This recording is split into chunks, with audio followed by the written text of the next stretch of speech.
Given a function y equal f of x, we have seen that the derivative f prime of x gives the instantaneous rate of change.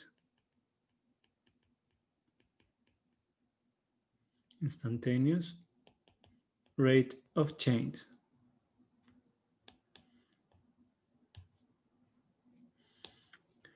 But now, if we want to compute the net change, let's say over an interval a, b, okay, then that is simply f of b minus f of a. And now we have one more tool that we can use to compute these net chains. Okay, we could use the fundamental theorem of calculus and say that this is the definite integral from a to b of f of x dx, where lowercase f is just the derivative of the function we were given. Okay, notice that here we are turning things around. So far we have been using the fundamental theorem of calculus to compute an integral. Okay, but here we are going to do the other way around. We are going to use the integral to compute f of b minus f of a. Let me show you what I mean with one example. So let's say we have an object with a velocity v of t, which is t squared minus 2t minus 8 in meters per second. And we want to find the displacement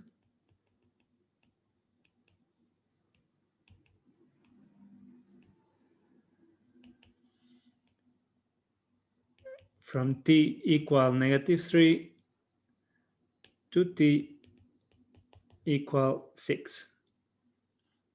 Okay. So for the displacement, we just need the position function, x of t. Okay. This gives you the position at time t. Remember, the derivative of the position is the velocity. And then the displacement, regardless of how it moved along the straight line during t equal -3 to t equal 6, the displacement, it only depends where it started, where it finishes. Okay, so this is x of 6 minus x of -3.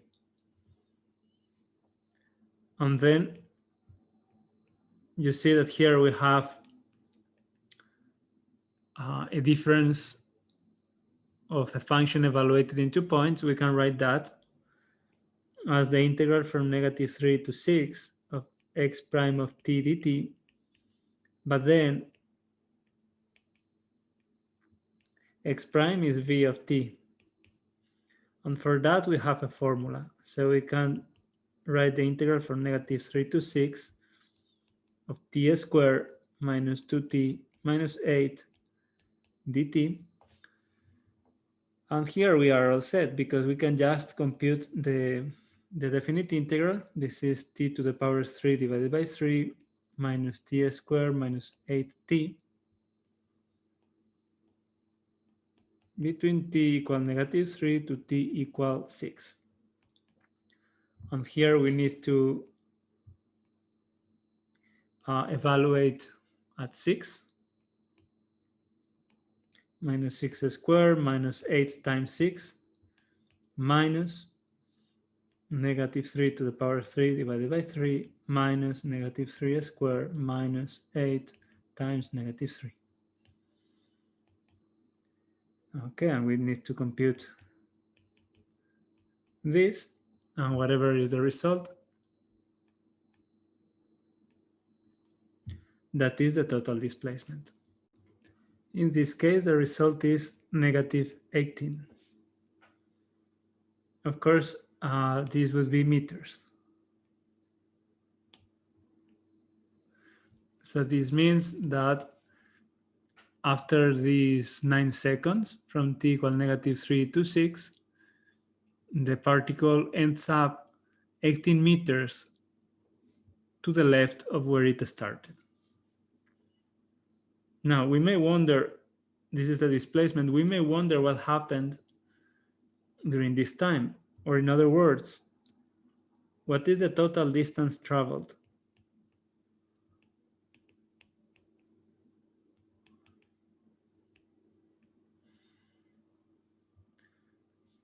In the same time, from t equal negative 3 to t equal 6.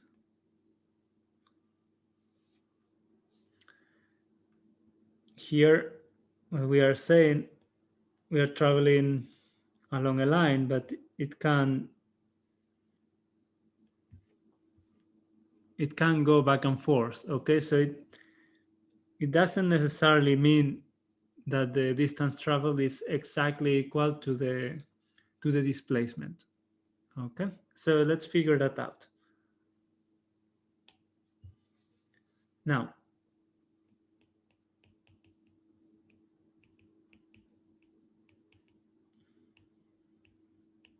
you saw in the picture that the problem here is that sometimes the distance may be traveling to the right and then it counts as positive, or it may be traveling to the left and then it counts as negative, and there is a cancellation. So if we want to compute the total distance traveled, then we need to unravel this path and take the velocity as positive all the time. So what we need to integrate is the absolute value of v of t instead of just the velocity. In this way, it will always be positive and it will always add to the distance traveled. So here, the only thing that we need to keep in mind, because v is given by a parabola, t squared minus 2t minus 8. So what we need to keep in mind is where is v positive and where is v negative.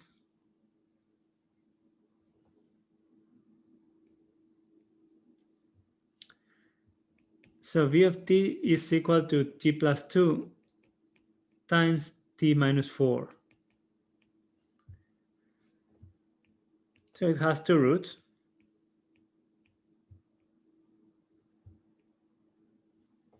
And then because the term t squared is positive, we know that it's open up. Okay, it's concave up. So we will have something like this.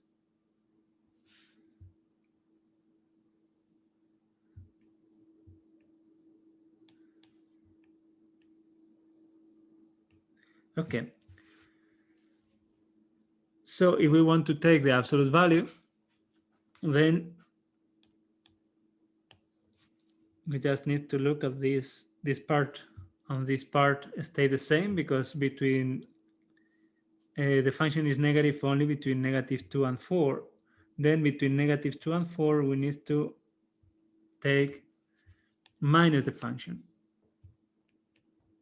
So for the integral, that means that we can split the integral from negative 3 to negative 2.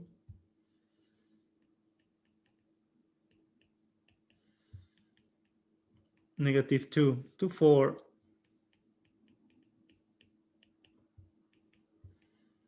And then 4 to 6.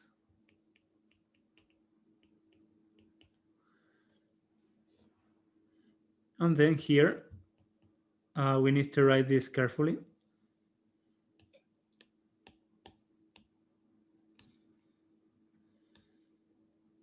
In the first piece and the last, the velocity is positive, so the absolute value is the velocity itself. In the second piece, between negative 2 and 4, we need to change the sign.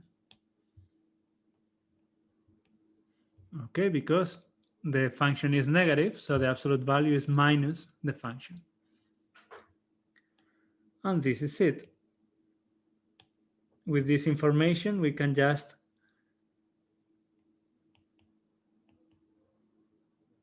compute the three integrals that are needed here.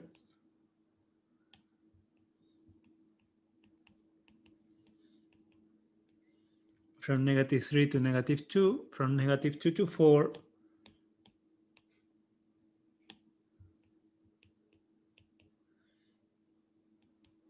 and from 4 to 6. And see what we get.